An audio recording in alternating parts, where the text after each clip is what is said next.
ரிஷபம், தொட்டது தொடங்கும். என்னன்னு தெரிஞ்சுக்க ரொம்ப ஆர்வமா இருக்கிறீங்களா?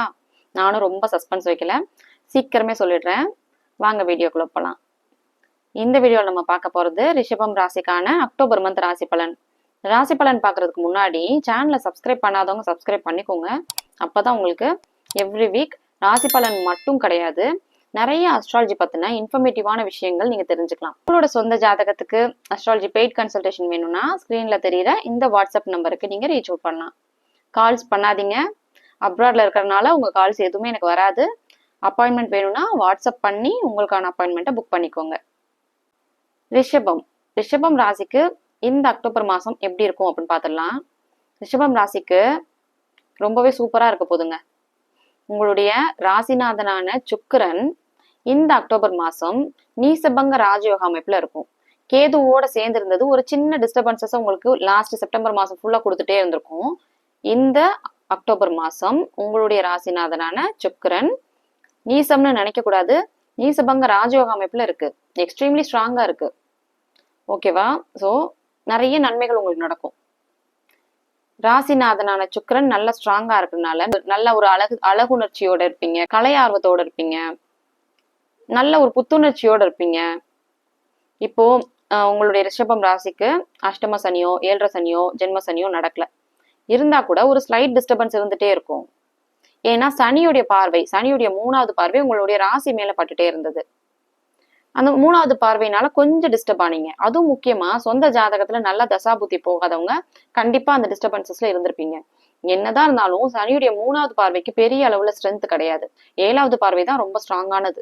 ஸோ 3வது பார்வையினால ஸ்லைட் டிஸ்டர்பன்சஸ் இருந்திருக்கும். இந்த அக்டோபர் மாசம் அதுவுமே இருக்காது. ஏன்னா குரு அதிசார அமைப்புல உச்சமாகி அந்த சாட்டனை தொடர்பு கொள்றதுனால சாட்டனுடைய அந்த தன்மை கொஞ்சம் கம்மியாயிடும். ஸோ சுத்தமாவே உங்களுக்கு எந்த ஒரு டிஸ்டர்பன்சஸுமே இருக்காது. ஆனா சந்திராஷ்டமம் நாட்கள்ல மட்டும் கொஞ்சம் கவனமா இருந்துக்கணும். ஏன்னா உங்களுடைய ராசிக்கு 26, 27, 28 அந்த தேதிகள்ல சந்திராஷ்டமம் நடக்கும். சந்திராஷ்டமம் அப்படிங்கிறதுனா என்ன அப்படிங்கிறது தெரியாதவங்களுக்காக நான் சொல்லிடுறேன். ராசிக்கு 8ல மனோகாரகனான சந்திரன் மறையிறதான் சந்திராஷ்டமம். சந்திரன்னா உங்களுடைய மனசை குறிக்கக்கூடிய ஒரு விஷயம். ஓகேவா? சோ உங்க மனசு அந்த சந்திராஷ்டமம் நாட்கள்ல ஒரு நிலையில இருக்காது.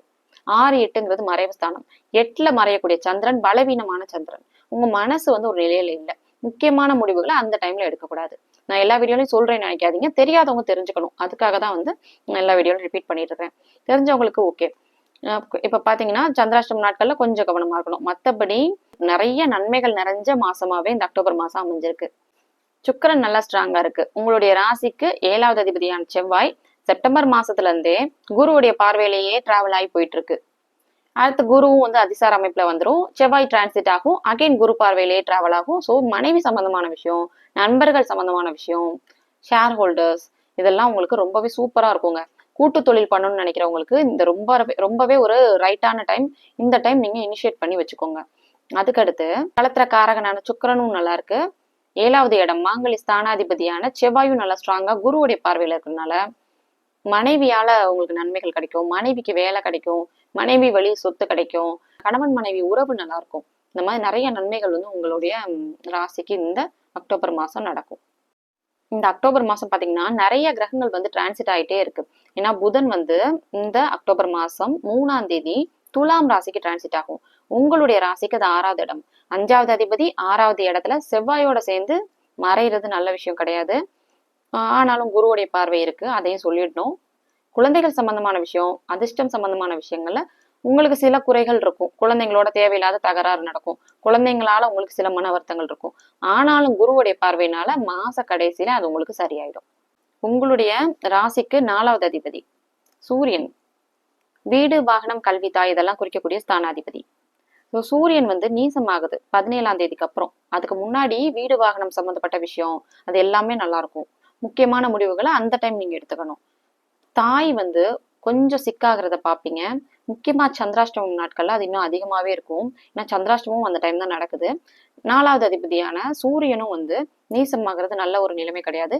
தாய்க்கும் உங்களுக்கும் தேவையில்லாத தகராறு இருக்கும். தாயுடைய உடல்நிலைக்கு கொஞ்சம் குறையும். நீங்களே ரொம்ப பயப்பட வேண்டாம். ஏன்னா ஒர்க் பர்பஸ்க்காக, படிப்புக்காக நீங்க வேற தூர இடத்துக்கு போற மாதிரியான விஷயங்கள் கூட நடக்கும். அதனால நீங்க தாயை பிரிஞ்சிருக்கிற மாதிரியான அமைப்புகள் கூட இருக்கலாம். ஓகே. கல்வி சம்பந்தப்பட்ட விஷயங்களும் கொஞ்சம் கம்மியா இருக்குங்க, நீசமாகறதுனால 4வது அதிபதி. ஸோ ஆனாலும் புதனுக்கு வந்து குருவுடைய பார்வை கிடைச்சனால ஓரளவுக்கு உங்களால சமாளிக்க முடியும். 4வது அதிபதி எக்ஸலண்டா இருந்தா இன்னுமே உங்களுக்கு எக்ஸ்ட்ராடினரியா இருக்கும். ஒரு சின்ன லெவல் குறையுது. ஏன்னா 4வது அதிபதி நீசமாகுது. எந்த ஒரு சுப தொடர்பும் இல்லை. அதனால கல்வி சம்பந்தப்பட்ட விஷயங்களை கொஞ்சம் படிக்கக்கூடிய மாணவர்களுக்கு கொஞ்சம் மந்தமா இருக்கிற மாதிரி இருக்கும் 17ஆம் தேதிக்கு அப்புறம். இவ்வளோ சொன்னா கூட கொஞ்சம் பேர் வந்து கமெண்ட்ல வந்து புலம்புவீங்க. ஏன்னா எனக்கு நல்லா இல்லை அப்படின்னு. நீங்க ஃபர்ஸ்ட் உங்களோட சொந்த ஜாதகத்தை பாருங்க. அதுதான் என்னோட அட்வைஸா இருக்கும் கண்டிப்பா. ஏன்னா உங்களுடைய ராசியை பொறுத்த வரைக்கும் ரிஷபம் ராசிக்கு அஷ்டம சனியோ 7ரை சனியோ எதுவுமே நடக்கல. மீனம் ராசிக்காரங்க தான் கஷ்டப்பட்டுட்டு இருக்காங்க. மீனம் ராசிக்கு தான் ஜென்ம சனி போயிட்டு இருக்கு. ஸோ உங்களுக்கு பெரிய அளவுல எந்த தொந்தரவும் இல்லை கோச்சார அமைப்பு படி. அதையும் மீறி நீங்க கஷ்டப்படுறீங்கன்னா உங்க சொந்த ஜாதகத்துல தான் ஏதோ பிரச்சனை இருக்குன்னு அர்த்தம். உங்களுக்கு ஏதோ தப்பான தசாபுத்தி நடந்துட்டு இருக்கு. 6, 8 அதிபதி தசைன்னு சொல்லுவோம். அது வந்தாலே அந்த பர்சன் கஷ்டப்படுவாங்க. அந்த தசை ஃபுல்லுமே. ஸோ உங்களுக்கு அந்த மாதிரி ஏதோ ஒண்ணு நடந்துட்டு இருக்கு. பாவத்தன்மை வாய்ந்த கிரகத்துடைய தசை நடந்துட்டு இருக்கு. அதை நீங்க புரிஞ்சுக்கணும். ஜோசியம்னாலே ராசி பலன் தான் அப்படிங்கிற மாதிரி ஒரு முடிவுக்கு வந்துட முடியாதுல்ல. ஜோசியத்தை ராசி பலனுக்குள்ள அடக்கவே முடியாது. ஜோதிடம்ங்கிறது ரொம்ப பெரிய விஷயம். ஓகேவா? தசாபுத்தி, கோச்சாரம், லக்னம், லக்னாதிபதியோட ஸ்ட்ரென்த், இது எல்லாத்தையும் சேர்த்து வச்சுதான் நம்ம பலன் சொல்ல முடியும். உங்க ஜாதகத்துல ஏதோ தப்பான தசாபுத்தி போயிட்டு இருந்துச்சுன்னா நீங்க கஷ்டப்பட்டுட்டு இருப்பீங்க. மத்தபடி ரிஷபம் ராசியை பொறுத்த வரைக்கும் எந்த ஒரு கஷ்டமுமே கிடையாது. இருந்தா கூட உங்களுடைய ராசிநாதனான சுக்கிரன் ரொம்ப ஸ்ட்ராங்கா இருக்குது இந்த அக்டோபர் மாசம். ஸோ அந்த அக்டோபர் மாசத்தை பொறுத்த வரைக்கும் எந்த ஒரு பெரிய அளவுல பாதிப்புகள் எதுவுமே கிடையாது ரிஷபம் ராசிக்காரங்களுக்கு. ஓகே. அடுத்தது வந்து சனி வந்து உங்களுடைய ராசிக்கு 11வது இடத்துல இருக்கு. 10வது இடத்துல இருக்கக்கூடிய ராகு அப்படியே தான் இருக்கு. அது ஒண்ணுமே பண்ண முடியாது. 10வது இடத்துல இருக்கக்கூடிய ராகு கொஞ்சம் தொழில டிஸ்டர்பன்சஸ் கொடுக்கும். குருவுடைய பார்வையும் கொஞ்சம் விலகுது இந்த அக்டோபர் மாசம். ஸோ தொழில் விஷயங்கள்ல முக்கியமா வேற மதத்து சம்பந்தப்பட்ட விஷயங்கள், வெளிநாட்டுல இருந்து வரக்கூடிய ஆர்டர்ஸ், அரபு நாட்டுல இருந்து வரக்கூடிய ஆர்டர்ஸ், இந்த மாதிரியான விஷயங்கள்லாம் கொஞ்சம் கவனமா இருந்துக்கோங்க. ஓகே. இப்ப நான் தம்ப்நெயில்ல சொன்ன விஷயம் தொட்டது தொடங்கும். என்ன தொடங்கும்? 3வது இடத்துல குரு வர்றதுதான் உங்களுக்கு பெரிய பிளஸ். இளைய சகோதர ஸ்தானம். இளைய சகோதரனால உங்களுக்கு நல்ல உதவி கிடைக்கும், நல்ல புகழ் கிடைக்கும், நல்ல பேர் எடுக்கிற மாதிரியான விஷயம்லாம் நடக்கும். ஆஃபீஸ்ல, ரியல் எஸ்டேட்ல நல்ல லாபம் இருக்கும். 3வது இடத்துக்கு குரு வர்றது நல்ல முயற்சிகளை குறிக்கக்கூடிய ஒரு ஸ்தானங்க. முயற்சிகள் பழிக்கும். அதுதான் தொட்டது தொடங்கும். வீடு சம்பந்தமான விஷயங்கள்ல நீங்க எது பண்றதா இருந்தா கூட கண்டிப்பா பண்ணலாம். ஆனா 17ஆம் தேதிக்கு முன்னாடி பண்ணிடுங்க. மற்றபடி உங்களுக்கு எந்த ஒரு தொந்தரவும் இருக்காது. இந்த ஓவராலா இந்த அக்டோபர் மாசம் ரிஷபம் ராசிக்கு நல்ல மாசமாவே அமைஞ்சிருக்கு. நான் சொன்ன இந்த விஷயங்கள் எல்லாம் ரிஷபம் ராசிக்கு ரெசனேட் ஆச்சுன்னா எனக்கு கமெண்ட்ல சொல்லுங்க. உங்களோட சொந்த ஜாதகத்துக்கு அஸ்ட்ராலஜி பெய்ட் கன்சல்டேஷன் வேணும்னா ஸ்கிரீன்ல தெரியுற இந்த வாட்ஸ்அப் நம்பருக்கு நீங்க ரீச் அவுட் பண்ணலாம். மற்ற ராசிக்கான ராசி பலன் வீடியோ லிங்க் ஃபர்ஸ்ட் கமெண்ட்ல பின்டா இருக்கு. Check them out.